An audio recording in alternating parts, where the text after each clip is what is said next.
Alright, so after getting two phenomenal installments of the Quiet Place franchise, we finally get one in the form of a prequel called The Quiet Place Day 1, which, as you can guess, it takes place on the first day of the apocalypse before the first two movies ever occurred. And as word spread about The Quiet Place Day 1, I kept thinking to myself, do you really need a Quiet Place spin-off movie focusing on the first day and like everything that happened? Which honestly, it sounds interesting on paper, but do you really need it? And honestly, it was better than I expected. Definitely not Furiosa level writing, but definitely one of the better prequels out there.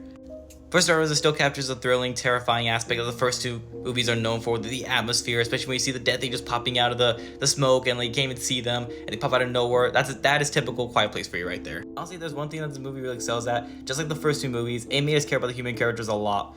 Lupita Nyong'o, just Gwen's chemistry really carried the entire movie together, and it's those scenes alone where honestly it's like there's a scene where it feels like it's kind of like a scene from Up where like they just mostly perform like a little like charade type of moment where they're in the restaurant. Like it really pulls our heartstrings, and honestly like they're the emotional core of the entire movie. Not to mention Frodo the cat right here is the MVP. Like literally like that cat can act. There's one great part of this movie is I kind of wish they dived further into the day one aspect, because I kind of want to see the Death Angels like roam not just New York but like all over the world, like how people fare better against the Death Angels all over the world, which honestly, yeah, that would have been very awesome to see, but it is what it is, I guess.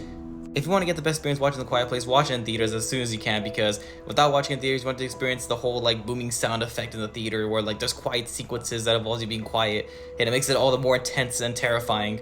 Though does A Quiet Place Day 1, does it stack well when compared to the other two movies? I'd say it's not the grade A tier compared to them, but overall, it is one of the better written prequels, so that says something. The fact this movie was carried by two great actors and a cat who can act, yeah, like it made us care about the characters just as much as the first two movies did.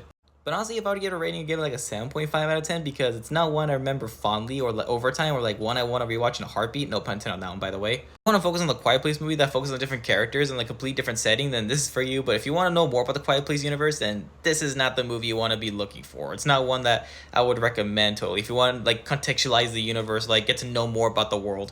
But overall, it is a solid entry in the franchise.